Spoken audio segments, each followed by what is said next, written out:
R1 dan R6 adalah motor super sport kelas atas dari Yamaha. Orang mungkin berpikir R6 hanyalah versi yang lebih kecil dari versi R1. Tapi sayangnya pemikiran itu adalah salah. Karena kedua motor ini sama sekali berbeda. Mesin, sasis, dan gaya berkendara R1 dan R6 ditargetkan untuk penggunaan yang berbeda. Menurut Miwa, dia adalah orang yang berada di balik pengembangan motor R1 dan R6. Yamaha R1 adalah motor tentang bagaimana cara mengendalikan tenaga yang brutal. Jadi, ketika pengendara mengendarai motor dengan 70-80% potensi performanya, pengendara tersebut akan merasakan performa yang luar biasa dari mesin Yamaha. Di satu sisi, motor ini juga sangat cocok untuk jalan umum yang berkelok-kelok karena karakter pengendaliannya yang baik. Sedangkan kalau motor Yamaha R6 adalah keseimbangan sempurna antara performa mesin dan karakter berkendara. Yang mana motor ini lebih santai untuk menikmati potensi penuh dari R6 karena perilaku motor ini berbeda dengan R1. Salah satu fitur yang paling menarik tentunya adalah karakter mesinnya. Karena di motor R6 tidak akan ada masalah yang roda belakangnya yang tiba-tiba tergelincir. Ya karena di motor ini tingkat RPM yang tinggi memberikan penyaluran tenaga yang halus. Hal ini juga memiliki keuntungan saat menikung, yang mana tiba-tiba kalau pengendara harus mengubah jalur. Dan pengendara dapat menstabilkan R6 bahkan saat menikung dengan throttle terbuka dan pengendara tidak mengambil resiko tergelincir secara tiba-tiba. Di R6 ini jauh lebih baik, sedangkan kalau di Yamaha R1, Yamaha R6 jauh lebih baik dari segi handling daripada Yamaha R1. Walaupun hanya memiliki perbedaan berat hanya 6 kg aja. Kalau di Yamaha R1, membutuhkan tenaga yang lebih besar dari pengendaranya untuk mengarahkannya di tikungan. Hal ini merupakan hasil dari tata letak sasis total, termasuk posisi pengendara dan distribusi bobot. Kenapa Yamaha R6 sangat handal di tikungan? Ya ini karena R6 hanya memiliki jarak 81 mm dan jarak sumbu roda sebesar 1380 mm. Dan R1 memiliki 92 mm dan jarak sumbu roda 1395 mm. Angka-angka ini menunjukkan latar belakang teknis untuk karakter pengendalian yang berbeda pula. Jadi bisa dipastikan, Yamaha R1 dan R6 ini sangat berbeda ya. Buat kalian yang mau tahu lebih detail untuk Yamaha R1, kalian bisa menonton video yang ini ya. Dan di video kali ini, kita akan membahas semua tentang Yamaha R6. Sebelum ada Yamaha R6, Yamaha XJ adalah pendahulunya yang memulai kelas 600 di pertengahan tahun 1980-an. Kelas Yamaha 600 menjadi sepeda motor yang dominan dalam balap stok, dengan motor yang kuat dan sasis yang mudah dikendalikan jika dibandingkan dengan pembalap lain pada masanya. Motor ini menawarkan kepada para pembalap kemudi yang lincah, yang mana ini diperlukan untuk menavigasi melalui tikungan yang sempit dan gundukan serta bantingan di bagian whoops dalam balapan motocross. Dan YZF R6 baru memasuki pasar pada tahun 99 dan segera disingkat namanya menjadi R6. Ini adalah motor replika balap yang merupakan motor balap paling ringan yang pernah ada di kelasnya.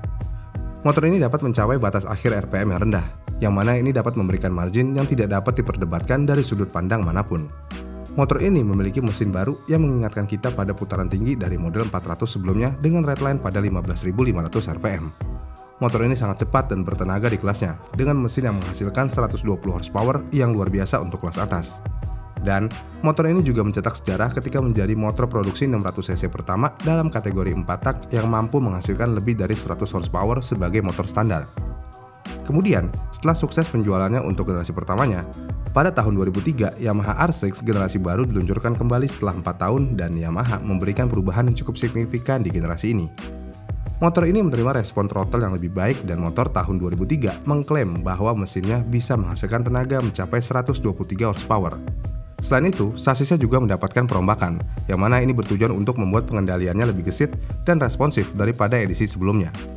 Ini adalah tahun di mana Yamaha melakukan lebih dari sekedar memberikan facelift pada motor ini. Mereka juga mengurangi bobot motor super ringan ini lebih jauh lagi. Secara keseluruhan, motor ini merupakan motor kelas menengah. Tetapi baru pada tahun 2005, Yamaha memutuskan sudah waktunya untuk mengupgrade sasis lebih lanjut dan memberikan beberapa penyesuaian pada mesin. Perubahan yang dilakukan Yamaha untuk merombakan ini menambah beberapa kilogram pada motor, tanpa mempengaruhi performa keseluruhannya di lintasan. Kemudian tahun 2006, Yamaha harus mengoreksi kesalahan yang dibuat dalam iklan motornya. Karena takometer motor R6 tahun 2003 sampai tahun 2005 diklaim memiliki garis merah sampai 17.500 rpm. Padahal kenyataannya, takometer hanya mampu mencapai 15.800 rpm karena adanya pembatas ECU.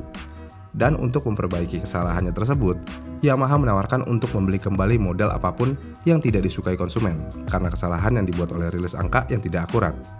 Jadi kala itu, orang yang keberatan dengan masalah itu bukan tachometernya yang diganti Yamaha, melainkan motornya di buyback sama Yamaha. Benar-benar sampai segitunya ya. Tapi uniknya, sebagian besar pembeli tetap mempertahankan sepeda motor mereka karena tidak ada gunanya mengorbankan semua keuntungan yang ditawarkan. Karena bagi sebagian besar orang, ini adalah penyimpangan kecil yang tidak mempengaruhi kenikmatan mereka terhadap motor ini. Selain ada masalah buyback tachometer di tahun 2006, di tahun yang sama merupakan tahun di mana R6 menerima beberapa peningkatan yang signifikan. Mungkin pembaruan yang paling menonjol pada motor ini adalah penambahan throttle YCCT ride-by-wire dan multi-plate slipper clutch yang merupakan bagian dari sistem manajemen mesin yang baru.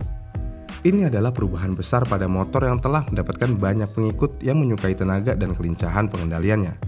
Dan akhirnya pada tahun 2008, Yamaha mengembangkan motor ini lebih lanjut lagi dengan meningkatkan motor ini dengan sistem YCCI Variable Length Intake.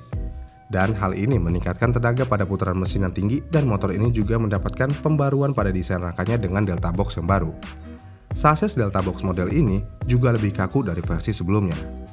Bagian terbaik dari peningkatan ini adalah bahwa mereka sekarang menjadi perlengkapan standar dan pembeli tidak perlu meminta modifikasi khusus dan membayar harga tinggi untuk mendapatkan manfaatnya.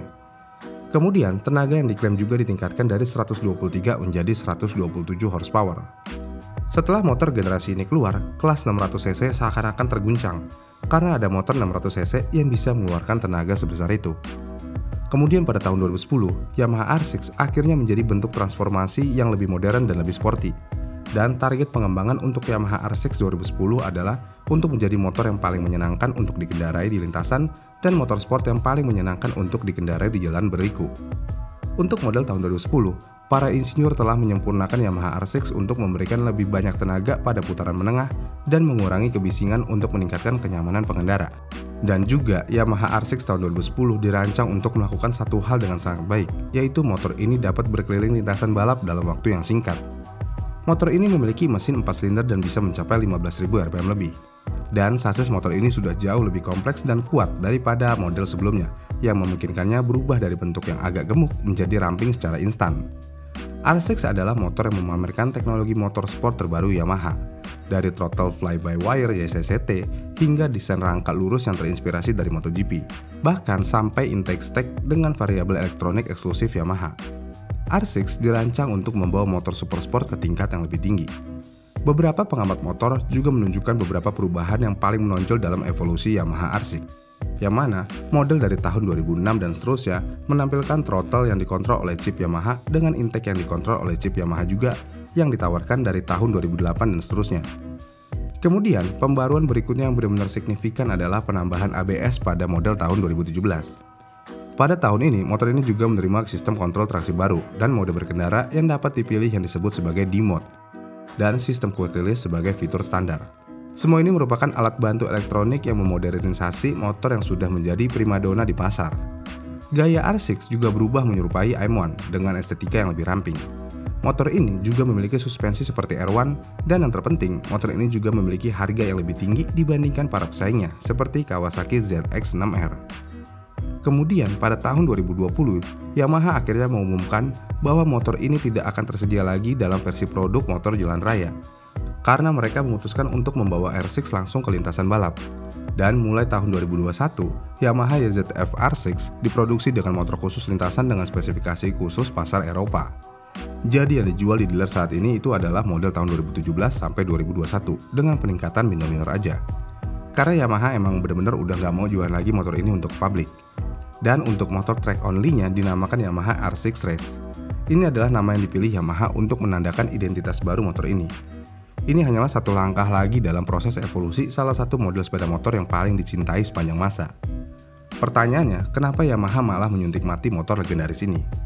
Dalam arti tertentu, perhentian produksi Yamaha YZF R6 menandakan akhir dari perjalanan panjang dan sukses yang berlangsung selama lebih dari 2 dekade. Namun, ini adalah sifat alami dari bisnis ini. Karena di semua bisnis industri otomotif, model akan datang dan model akan pergi setelah masa pakainya habis. Dan akan selalu ada model lain yang datang untuk menggantikannya pada waktunya. R6 mungkin tidak tersedia untuk digunakan sebagai motor jalan raya, tetapi akan terus diproduksi untuk balap trek di Eropa, di mana motor ini akan terus memberikan penanganan yang lincah dan pendekatan yang kuat untuk balap di mana keterampilannya sama pentingnya dengan kecepatan. Akan sangat menarik untuk menyaksikan evolusi lebih lanjut dari model Euro dan melihat apa yang akan dilakukan Yamaha dengan motor lintasan kecil yang gagah ini. Bagaimana menurut kalian? Komen di kolom komentar di bawah ya. Jangan lupa like dan subscribe channel ini juga. Sampai jumpa di video selanjutnya.